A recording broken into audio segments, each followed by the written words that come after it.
Okay, let's flip it and reverse it. What happens when a healed man meets a wounded feminine energy in a woman?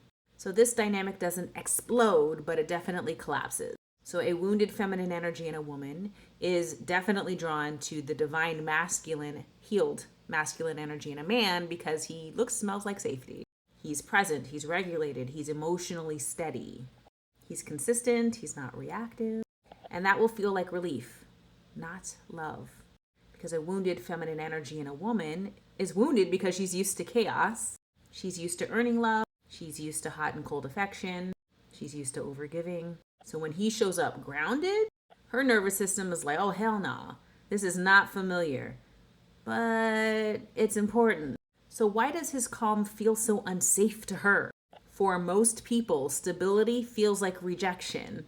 She learned intensity equals intimacy. Chaos equals chemistry. Anxiety equals attachment. Being needed equals being loved. So when he doesn't chase, he doesn't escalate, and he's not being chaotic, he must not love you, right? Her wounds get real loud. Does he even care? Why isn't he proving himself? But he is, just not in the language that her wounds understand. So how do the wounds of a wounded feminine energy show up? What do those wounds look like? Well, she leaks. So she's overthinking. She is testing his availability. She is seeking reassurance. She is spiraling internally, and she's reading the silence. She probably overshares quickly, attaches quickly. She collapses boundaries. She overextends. This is someone who picks fights.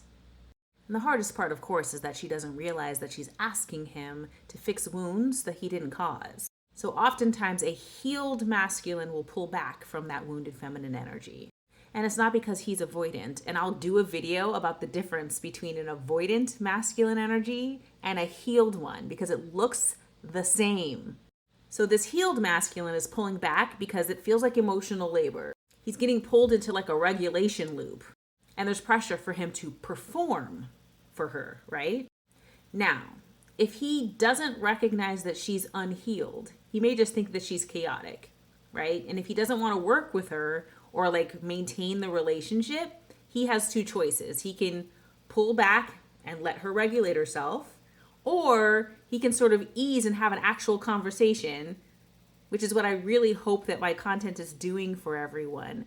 Creating a dialogue so that people can talk to each other about, oh, you seem wounded, let me help you, instead of just doing what the healed masculine does and pulls back.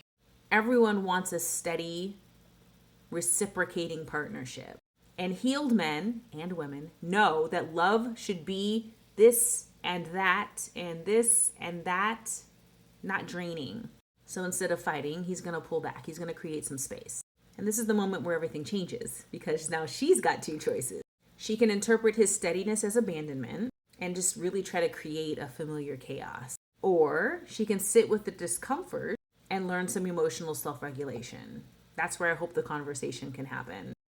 Because a healed man doesn't need to be chasing anxiety or performing for reassurance, collapsing boundaries, or trying to save her from herself.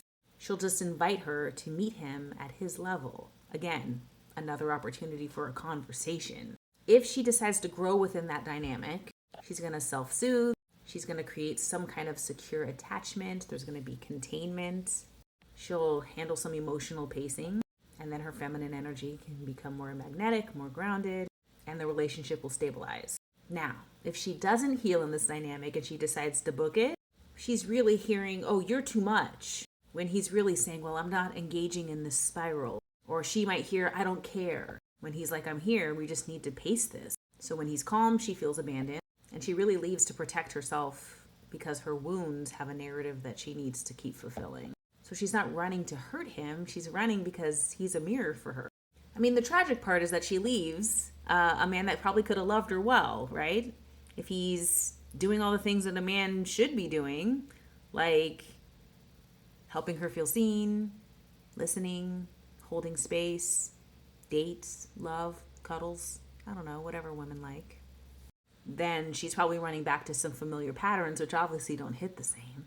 But that discomfort, because now she has information. So if she's been with a healed masculine energy, and ran to go to what's familiar, she's got information about what that healed energy feels like. And so maybe she could make a better choice next time. That's the beginning of healing. All right. Good question. Good little flip.